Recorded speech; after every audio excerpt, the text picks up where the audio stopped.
Thank you. Please be seated.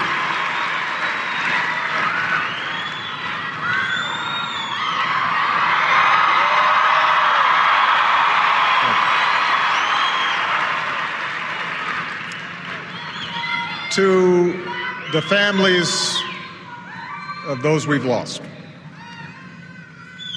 to all who call them friends, to the students of this university, the public servants who are gathered here, the people of Tucson, and the people of Arizona. I have come here tonight as an American who, like all Americans, kneels to pray with you today and will stand by you tomorrow.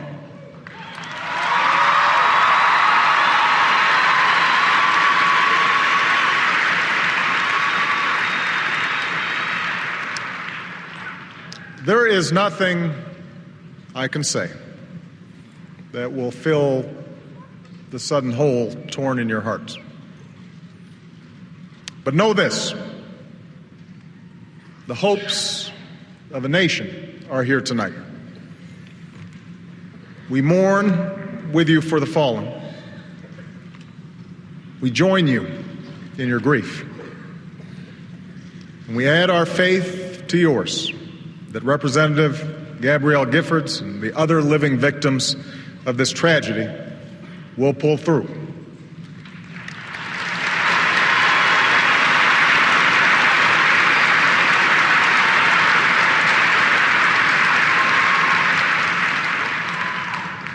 Scripture tells us there is a river whose streams make glad the city of God, the holy place where the Most High dwells. God is within her. She will not fall. God will help her at break of day. On Saturday morning, Gabby, her staff, and many of her constituents gathered outside the supermarket to exercise their right to peaceful assembly and free speech.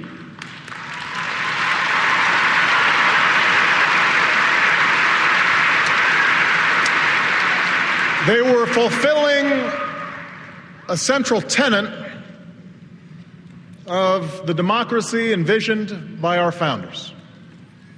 Representatives of the people answering questions to their constituents so as to carry their concerns back to our nation's capital. Gabby called it Congress on your corner, just an updated version of government of and by and for the people.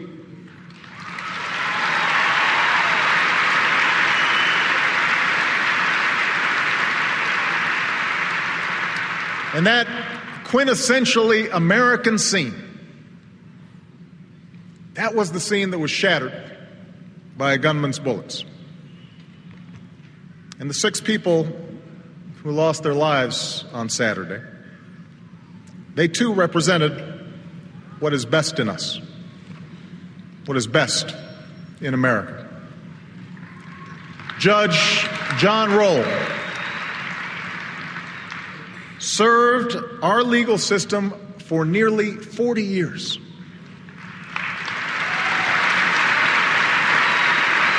A graduate of this university and a graduate of this law school.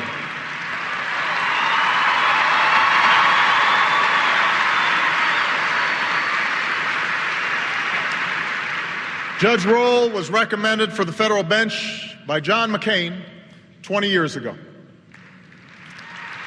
Appointed by President George H.W. Bush, and rose to become Arizona's chief federal judge. His colleagues described him as the hardest working judge within the Ninth Circuit. He was on his way back from attending Mass, as he did every day, when he decided to stop by and say hi to his representative. John is survived by his loving wife, Maureen, his 3 sons, and his 5 beautiful grandchildren.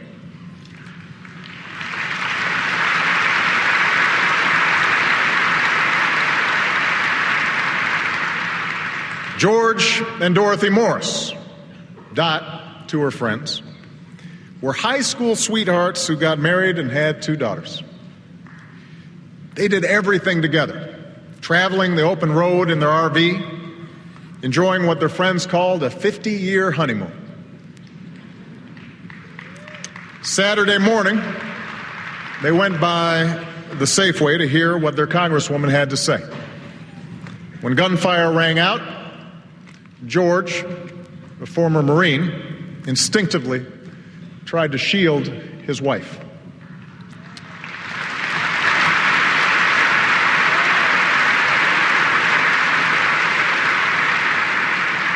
Both were shot. Dot passed away. A New Jersey native, Phyllis Schneck, retired to Tucson to beat the snow. But in the summer, she would return east, where her world revolved around her 3 children, her 7 grandchildren, and 2-year-old great-granddaughter. A gifted quilter, she'd often work under her favorite tree, or sometimes she'd sew aprons with the logos of the Jets and the Giants to give out at the church where she volunteered. A Republican, she took a liking to Gabby and wanted to get to know her better.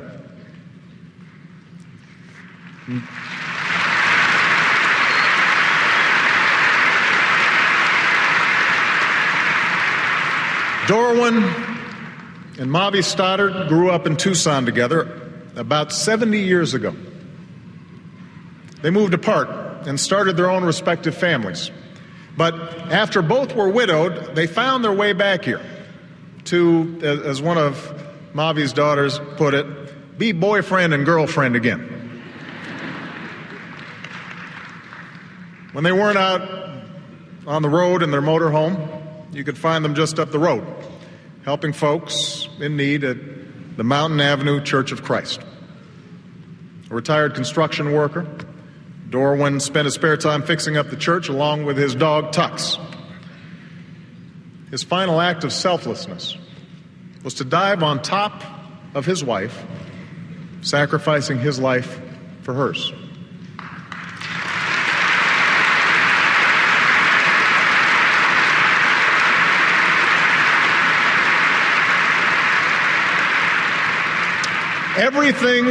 Everything Gabe Zimmerman did, he did with passion. But his true passion was helping people. As Gabby's outreach director, he made the cares of thousands of her constituents his own, seeing to it that seniors got the Medicare benefits that they had earned, that veterans got the medals and the care that they deserved. The government was working for ordinary folks. He died doing what he loved, talking with people and seeing how he could help. And Gabe is survived by his parents, Ross and Emily, his brother Ben, and his fiancée Kelly, who he planned to marry next year.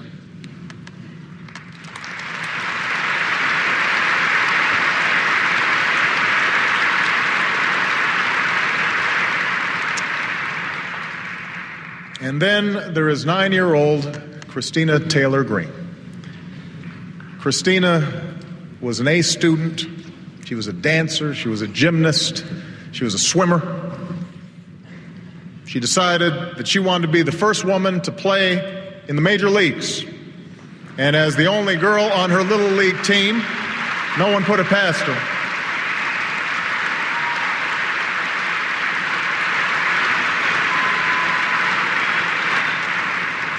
She showed an appreciation for life uncommon for a girl her age.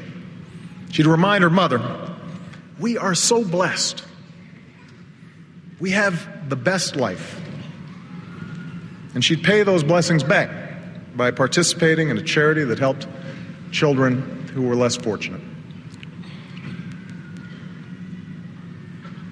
Our hearts are broken by their sudden passing. Our hearts are broken. And yet, our hearts also have reason for fullness. Our hearts are full of hope and thanks for the 13 Americans who survived the shooting, including the Congresswoman many of them went to see on Saturday. I have just come from the University Medical Center, just a mile from here, where our friend Gabby courageously fights to recover, even as we speak. And I want to tell you, her husband Mark is here, and he allows me to share this with you. Right after we went to visit, a few minutes after we left her room and some of her colleagues from Congress were in the room, Gabby opened her eyes for the first time. Gabby opened her eyes for the first time.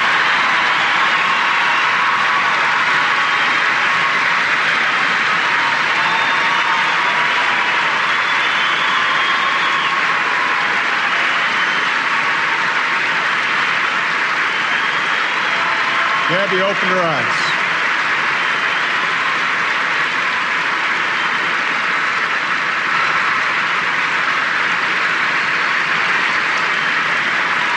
Gabby opened her eyes, so I can tell you she knows we are here, she knows we love her, and she knows that we are rooting for her through what is undoubtedly going to be a difficult journey. We are there for her.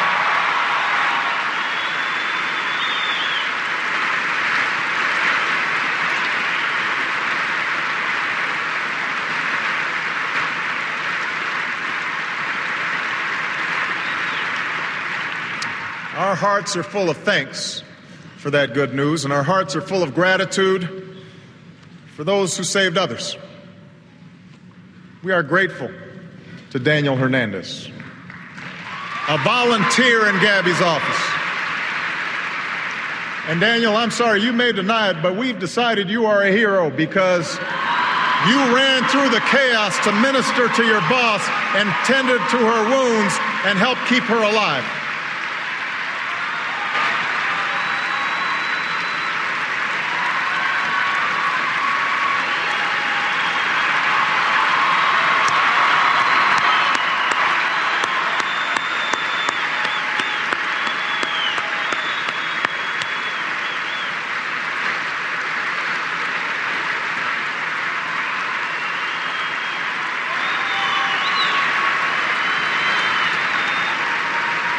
We are grateful to the men who tackled the gunman as he stopped to reload.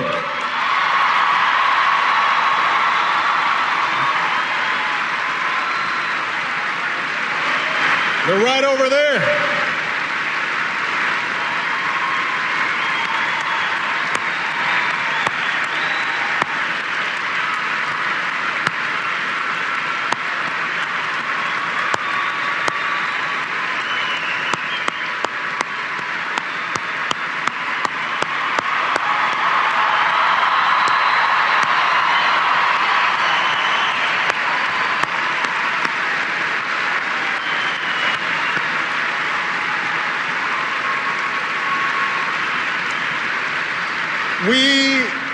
We are grateful for petite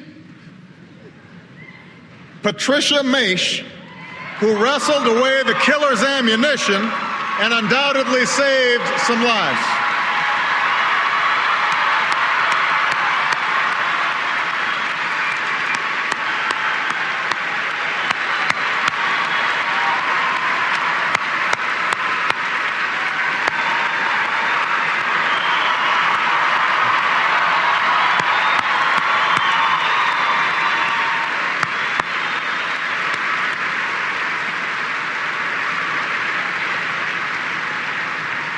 And we are grateful for the doctors and nurses and first responders who worked wonders to heal those who've been hurt.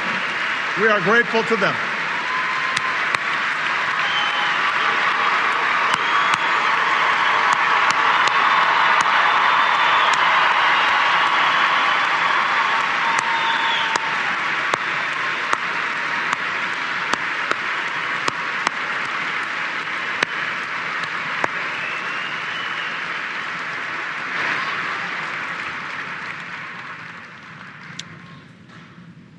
These men and women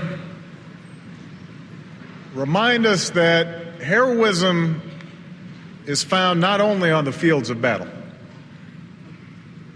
They remind us that heroism does not require special training or physical strength. Heroism is here, in the hearts of so many of our fellow citizens, all around us, just waiting to be summoned, as it was on Saturday morning. Their actions, their selflessness, poses a challenge to each of us. It raises a question of what, beyond prayers and expressions of concern, is required of us going forward. How can we honor the fallen? How can we be true to their memory? You see, when a tragedy like this strikes, it is part of our nature to demand explanations, to try to impose some order on the chaos and make sense out of that which seems senseless. Already, we've seen a national conversation commence, not only about the motivations behind these killings, but about everything from the merits of gun safety laws to the adequacy of our mental health system. And much of this process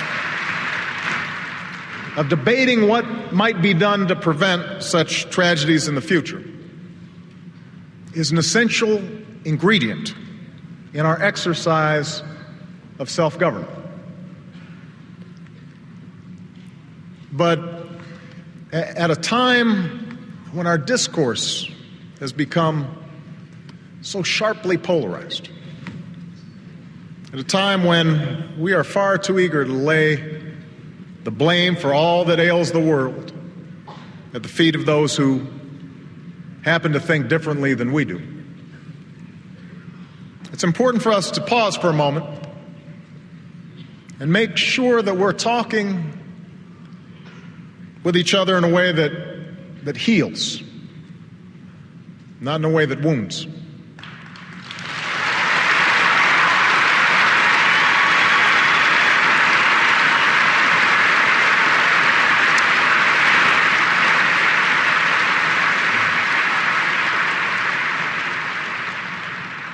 Scripture tells us that there is evil in the world, and that terrible things happen for reasons that defy human understanding.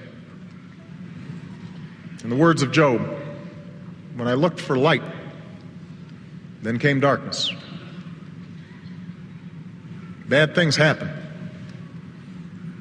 and we have to guard against simple explanations in the aftermath. But the truth is, none of us can know exactly what triggered this vicious attack. None of us can know with any certainty what might have stopped these shots from being fired, or what thoughts lurked in the inner recesses of a violent man's mind. Yes, we have to examine all the facts behind this tragedy. We cannot and will not be passive in the face of such violence. We should be willing to challenge old assumptions in order to lessen the prospects of such violence in the future.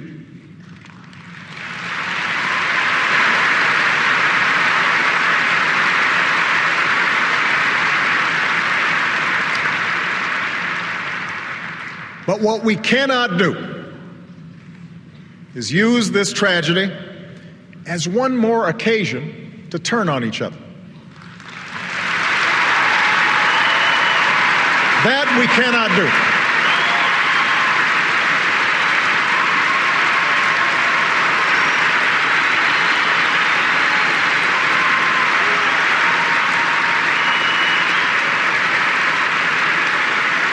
That we cannot do. As we discuss these issues, let each of us do so with a good dose of humility.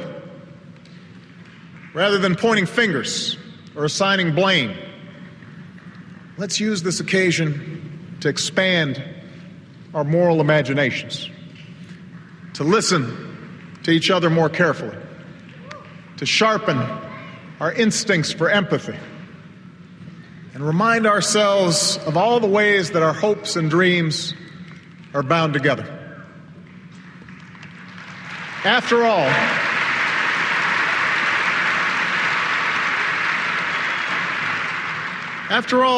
that's what most of us do when we lose somebody in our family, especially if the loss is unexpected.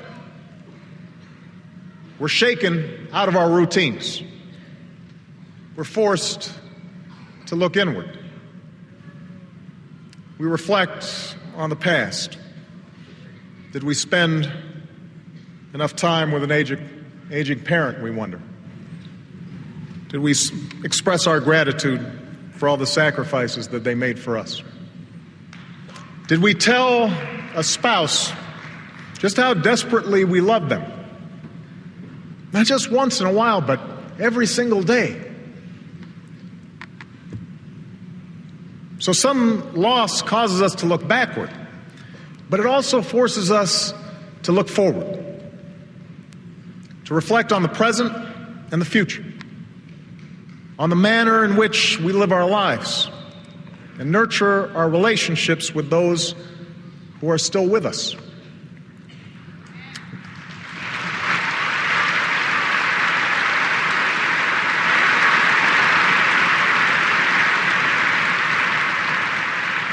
We may ask ourselves if we've shown enough kindness and generosity and compassion to the people in our lives. Perhaps we question whether we're doing right by our children or our community, whether our priorities are in order. We recognize our own mortality. And we are reminded that in the fleeting time we have on this earth, what matters is not wealth or status or power or fame, but rather how well we have loved and what small part we have played in making the lives of other people better.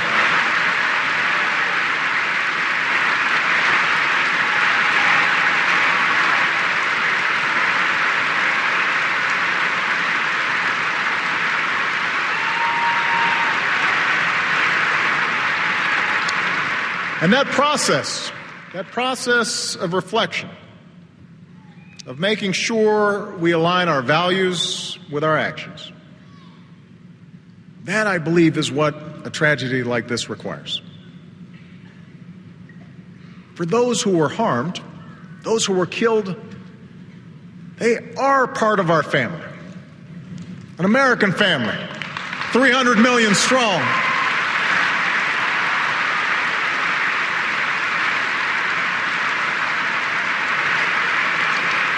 We may not have known them personally, but surely we see ourselves in them. In George, in Dot, in Dorwin, and Mavi. We sense the abiding love we have for our own husbands, our own wives, our own life partners. Phyllis, she's our mom, or our grandma. Gabe, our brother or son. In Judge Roll, we recognize not only a man who prized his family and doing his job well, but also a man who embodied America's fidelity to the law. And in Gabby, we see a reflection of our public spiritedness, that desire to participate in that sometimes frustrating, sometimes contentious, but always necessary and never-ending process to form a more perfect union.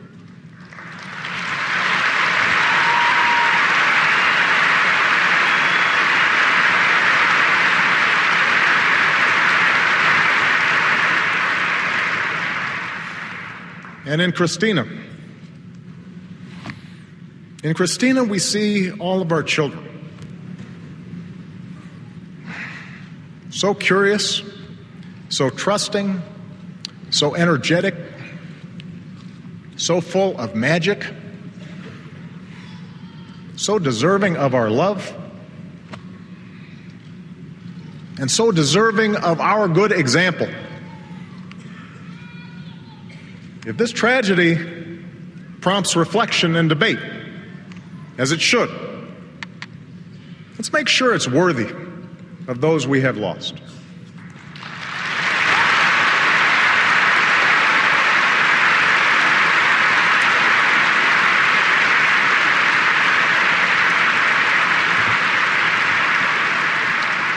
Let's make sure it's not on the usual plane of politics and point scoring and pettiness that drifts away in the next news cycle. The loss of these wonderful people should make every one of us strive to be better. To be better in our private lives, to be better friends and neighbors and co-workers and parents. And if, as has been discussed in recent days, their death helps usher in more civility in our public discourse, let us remember it is not because a simple lack of civility caused this tragedy. It did not. But rather because only a more civil and honest public discourse can help us face up to the challenges of our nation in a way that would make them proud.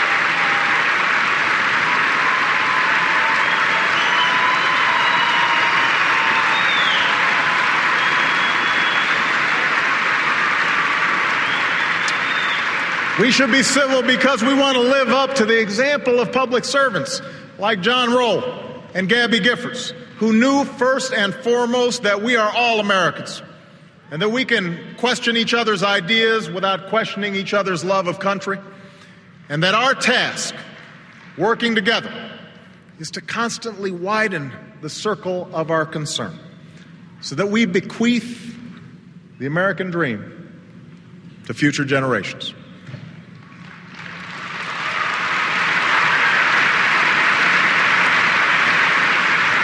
They believed, and I believe that we can be better. Those who died here, those who saved lives here, they help me believe. We may not be able to stop all evil in the world,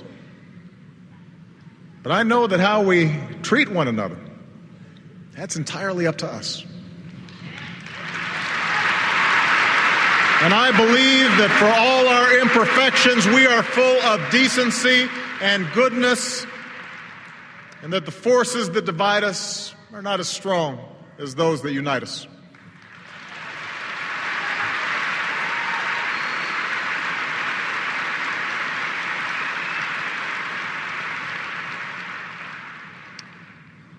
That's what I believe. In part because that's what a child like Christina Taylor Greene believed.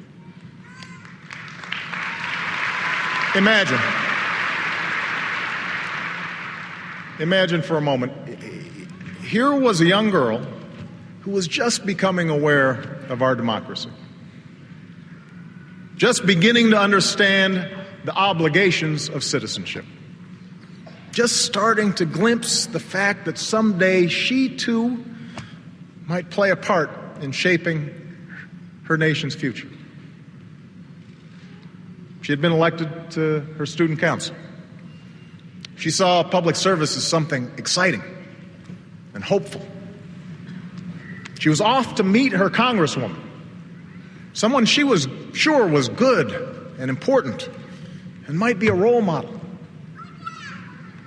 She saw all this through the eyes of a child, undimmed by the cynicism or vitriol that we adults all too often just take for granted. I want to live up to her expectations. I want our democracy to be as good as Christina imagined it. I want America to be as good as she imagined it. All of us, we should do everything we can do to make sure this country lives up to our children's expectations.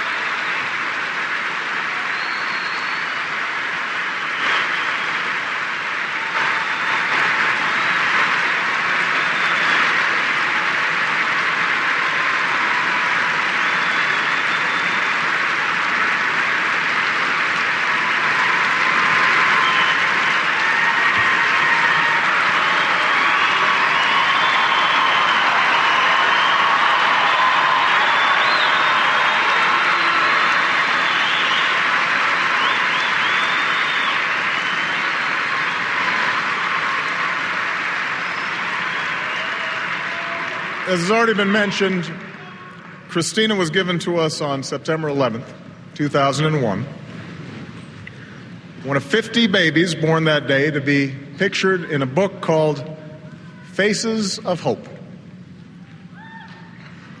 On either side of her photo in that book were simple wishes for a child's life. I hope you help those in need, read one. I hope you know all the words to the national anthem and sing it with your hand over your heart. I hope you jump in rain puddles. If there are rain puddles in heaven, Christina is jumping in them today.